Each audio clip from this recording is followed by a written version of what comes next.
Oui, je trouve aussi. Hein. Logique de voiture. Oui. Vous voyez, parce qu'il y a pas mal d'idées fausses qui circulent sur tout ça. Alors, certains pensent à tort que laver sa voiture, c'est pas écologique du tout. Il la laisse donc s'encrasser en pensant bien faire. Alors qu'en fait, tous les polluants qui sont accumulés sur la carrosserie vont se déverser dans le sous-sol, un peu au hasard, comme ça, des pérégrinations. Et donc, ça va aller direct dans les nappes phréatiques sans être traité dès qu'il pleut. Ce qui n'est pas la solution. D'autres pensent que le mieux, c'est de laver sa voiture au jet chez soi.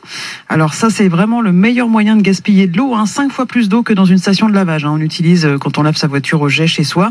Et puis là aussi, on pollue nos réserves d'eau parce que contrairement aux centres de lavage dans lesquels les eaux usées sont évacuées dans des récupérateurs avec des systèmes de traitement, de séparation d'hydrocarbures, etc. Et là, ça n'est pas le cas chez vous, évidemment, où là, ça va aussi pareil dans les eaux souterraines. Alors, une autre solution consiste à ne pas utiliser d'eau du tout, mais des produits écologiques biodégradables et particulièrement performants. On en parle avec Hans Zerviller de Vipotoclean, installé à Saint-Cyr-sur-Loire. C'est à base d'huiles essentielles et à base de bactéries, en fait, des biosurfactants qui fonctionnent au contact de la saleté, en fait, qui vont travailler dessus et dissoudre les saletés comme le goudron ou la poussière de frein.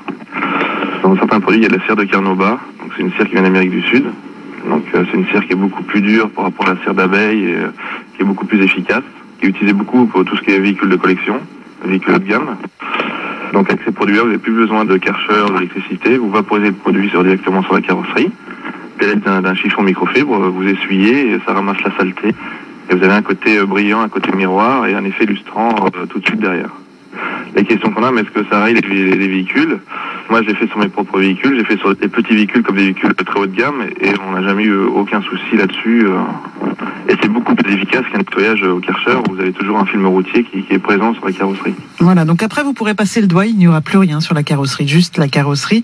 Les microfibres, elles ne sont pas c'est mieux qu'il reste la carrosserie quand même. C'est toujours plus pratique. Il faut mieux qu'il reste la carrosserie. Oui. Donc les microfibres, elles ne sont pas jetables, elles peuvent être lavées jusqu'à 300 fois avant de devenir inutilisables. Les produits, eux, peuvent être utilisés sur la carrosserie, mais aussi sur les jantes, les bas de caisse, les vitres et même les tissus. Ce sont des produits qui sont fabriqués et conçus en France. Ils sont distribués notamment dans les magasins bio. Et puis pour en savoir plus, www.vipotoclean.com. Et voilà, on va s'y mettre à nettoyer sa voiture ce week-end. On va donc en profiter, on va tester, on vous dit.